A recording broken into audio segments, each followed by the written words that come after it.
Manual da ONA 2026, novos requisitos, novo manual e agora a gente precisa produzir novas evidências. Você está com dúvida?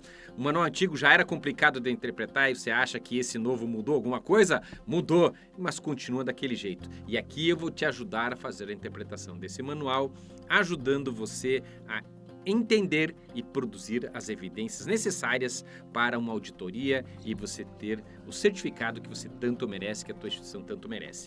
Meu nome é Célio Luiz, trabalho com consultoria há 40 anos, trabalho com hospitais há muito tempo, gestão da ONA, gestão da qualidade e com a ONA desde 99 e aqui eu reservo uma parte do meu tempo para transmitir toda essa experiência para que você consiga aprender direito. Caso você tenha vontade de alguns serviços nossos, é só olhar aqui, nós temos alguns serviços, entra na descrição, um deles que facilita bastante também para vocês é o Tira Dúvidas, você consegue entrar no Tira Dúvidas e lá você fazer agendamento, faz o pagamento e você consegue ter uma sessão comigo aí para tirar todas as suas dúvidas, o pessoal usa bastante no pré-auditoria para fazer aquele, aquele esparrame das dúvidas e eu vou resolvendo dúvidas a dúvidas, tá pessoal?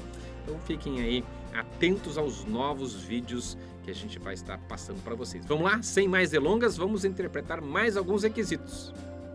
Prevenção e controle de infecção e biossegurança. Já é um requisito CORE. Já começamos aí no nível 1 com um CORE. E está aqui, definir diretrizes formais para prevenção, controle de infecção e biossegurança e implementar ações sistemáticas. Isso aqui é o que está escrito no requisito. Quais são as orientações do manual? Possuir diretrizes institucionais, ou seja, possuir procedimentos, normas, instruções de trabalho, ou seja, a norma interna atualizada, validada pela liderança para prevenção e controle de infecção e biossegurança, ou seja, você vai considerar o perfil epidemiológico, o perfil assistencial, a complexidade assistencial, o tipo de estrutura física, os riscos ocupacionais e o perfil do paciente para quê? Para definir quais são as ações, como que eu faço a prevenção e como eu controlo as infecções e biossegurança dentro da minha instituição. O que se deve incluir quando for fazer a redação desse procedimento? Alguns cuidados. O planejamento anual com metas e indicadores, ou seja, as ações de prevenção têm que estar pautadas com um número de indicadores. Você pode considerar como indicadores horas de treinamento dos colaboradores em relação à prevenção de infecção e biossegurança, treinamentos, capacitações, uso de novos tipos de saneantes, alguma coisa nesse sentido, o controle de cepas, né, a parte que envolve essa dispensação pela farmácia no sentido de correlacionar os casos, o tipo de cepa, onde que encontrou, qual o tipo do paciente. Então, são relatórios que você vai ter e estabelecer os seus indicadores. Aspectos também ligados à vigilância epidemiológica, né, de forma sempre ativa, investigação de eventos, principalmente nesse caso, surtos, né, as precauções, os isolamentos, o uso racional de antimicrobianos, ações de biossegurança, capacitação e comunicação institucional. Eu vou dar um exemplo, né? Se tem lá um equipamento lá na UTI, no isolamento, esse equipamento estragou, aí eu preciso chamar alguém da manutenção. Então, essa pessoa que está indo lá na manutenção, não importa para mim se é da instituição, é um terceiro, ele tem que se paramentar, ele tem que saber que ele tem que se paramentar, ele tem que saber os cuidados que ele tem que ter ali. Percebe? Então, quais são os cuidados que ele vai ter que ter? Isso tem que estar escrito em algum lugar. Bom, ele pegou esse equipamento, ele vai levar esse equipamento que estava numa área de isolamento lá para a oficina. Ele vai andando com esse equipamento lá, né, que estava no isolamento, lá para a oficina. Não vai fazer nenhum cuidado, não vai ter nenhum cuidado com esse equipamento, vai transitar lá com uma cepa multiresistente pelo hospital inteiro, né, nesse paramenta, tudo beleza, né? Aí sai da UTI com o equipamento na mão todo contaminado, espalhando, né, bactérias pelo hospital, tá? Então tem que tomar cuidado com esses pequenos detalhes quando a gente fala em treinamento, não é treinamento só da equipe de enfermagem, pessoal técnico, é outro pessoal administrativo, o que os visitantes os familiares podem ou não podem fazer. Então, tem uma série de situações que a gente tem que colocar aqui. Então, essas ações devem garantir, lógico, adesão multiprofissional, é evidente, hoje em dia é tudo, né? O manual fala sempre em questões multidisciplinares ou multiprofissional, e incluir práticas fundamentais, é evidente, né, pessoal? Higiene das mãos, limpeza ambiente, uso de EPI, gestão de resíduos, imunização da equipe, a esterilização, prevenção de surtos, né, e o monitoramento de taxas de infecção. Como evidência, as diretrizes, leia-se POPs, procedimentos, programas e cronogramas de ações preventivas, treinamentos, campanhas, relatórios de vigilância epidemiológica com resultado de cepa, perfil antimicrobiano, né, qual que é o perfil dos antibióticos, os registros de treinamentos e capacitações, os indicadores de adesão às práticas de prevenção, relatórios de investigação de surtos ou de incidentes, caso aconteça, evidência da revisão estratégica com base nesses resultados. Isso que tudo, pessoal, está traduzido, né, resumidamente aqui, no que você vai estar trabalhando em relação a esse requisito core de nível 1. Próximo, que não é core, promover condições para que, lógico, esse serviço assessore tecnicamente os demais processos e serviços próprios ou de terceiros, tá? Promovendo segurança, conformidade e padronização nas práticas institucionais, como eu acabei de dar um exemplo para vocês aí do equipamento. Então, a liderança deve garantir esses recursos, condições técnicas, né, sala, equipamento, condições para que possa mapear esse processo, dar treinamento, todas as condições que a CCH precisa para isso. Então, essa atuação, o que ela inclui? Qualidade, por exemplo, da água, higiene das mãos, plano de contingência para surtos, orientação técnica, por exemplo, sobre higienização ambiental, controle de vetores e saneantes, limpeza de caixa d'água, limpeza de ar-condicionado, apoio à saúde ocupacional, acompanhamento e processamento de produtos para saúde, lavanderia, percebe? E participação principalmente no PGRSS, ou seja, no Programa de Gestão de Resíduos de Serviços de Saúde.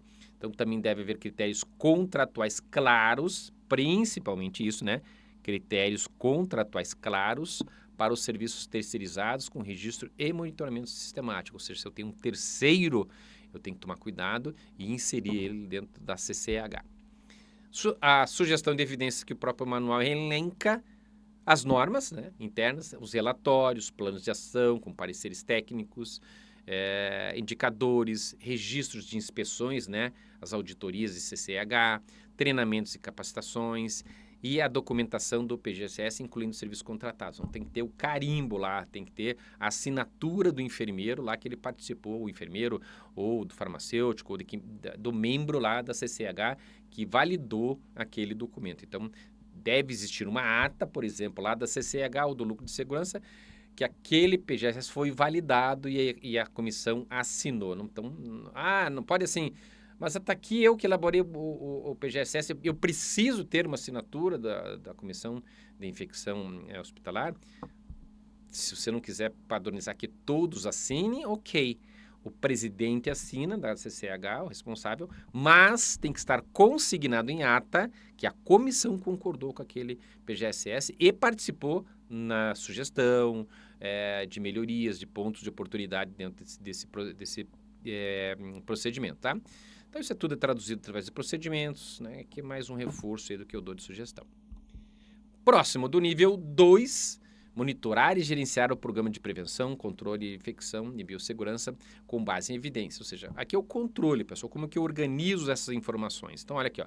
Então, deve haver um monitoramento contínuo, ou seja, alguém tem que monitorar, o presidente do CCH, é a qualidade, é o diretor técnico, alguém tem que monitorar esses programas, realizar uma análise crítica desses indicadores, se é que a comissão não faz, analisar isso, identificar esses eventos adversos, os surtos, a investigação de causa, que é a gestão, pessoal. O que eu faço quando isso acontece? Então, basicamente, quando eu coloco em monitorar e gerenciar, é a gestão da informação, é como eu organizo, como eu governo, como eu gerencio. E isso tem que estar, olha, está aqui a informação, ela tem rastreabilidade, tem cronograma de reunião, tem ponto de investigação, quem faz a investigação é fulano, beltrano, ciclano, é como você organiza. As sugestões são indicadores do programa, relatórios, planos de ação, registro de reuniões do comitê, atas, né? Evidências de revisão periódica do programa, isso tudo traduzido, como já falei para vocês, através de procedimentos, fluxos, formulários, entre outros casos. E o próximo, nós temos aqui, então, o último requisito de hoje, que é do nível 3, dizendo o quê? Utilizar os resultados do Programa de Prevenção e Controle de Infecção e Biossegurança para o quê? Promover ciclos de melhoria. Eu sempre falo isso para vocês, porque é uma consequência, pessoal, né? O ciclo de melhoria, se você manter o registro, você é lógico, se for bem feito, você vai aumentar a efetividade das ações, quer sejam assistenciais, ambientais ou ocupacionais. O que o próprio manual orienta? Os resultados do programa devem ser analisados de maneira sistemática.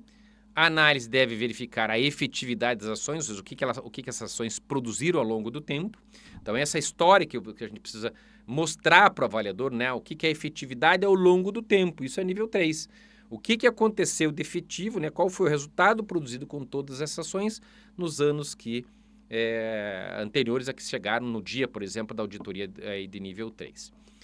E basicamente é isso, pessoal, né? Então, a análise deve se avaliar a efetividade das ações de prevenção, né, de CCH, definir prioridades, evidências, revisar práticas clínicas e operacionais. Isso tudo a gente vai sempre bom colocar lá no planejamento estratégico e evidenciar que isso foi feito. A sugestão de evidências, os relatórios de avaliação de efetividade das ações, pode ser histórico, pode ser o almanaque da qualidade, eu até cito aqui o almanaque da qualidade, os indicadores com metas ou metas de desafio, planos de melhoria baseados em dados do programa, revisões dos protocolos, se houver, e evidências de decisões estratégicas fundamentadas nas análises do programa. Então, se eu tenho uma grande decisão, uma grande mudança, um grande investimento porque a CCH me produziu e trouxe informação, eu vou analisar isso com bastante carinho, porque isso que tem que ter evidência lá no planejamento estratégico, pessoal. É isso aí. Se você tiver dúvida, clica aqui na descrição, tem um link lá para Tira Dúvidas. Se você quiser qualquer outro serviço, consultoria, diagnóstico, treinamento, qualquer coisa relacionada à ONA, estamos à sua disposição. Até lá!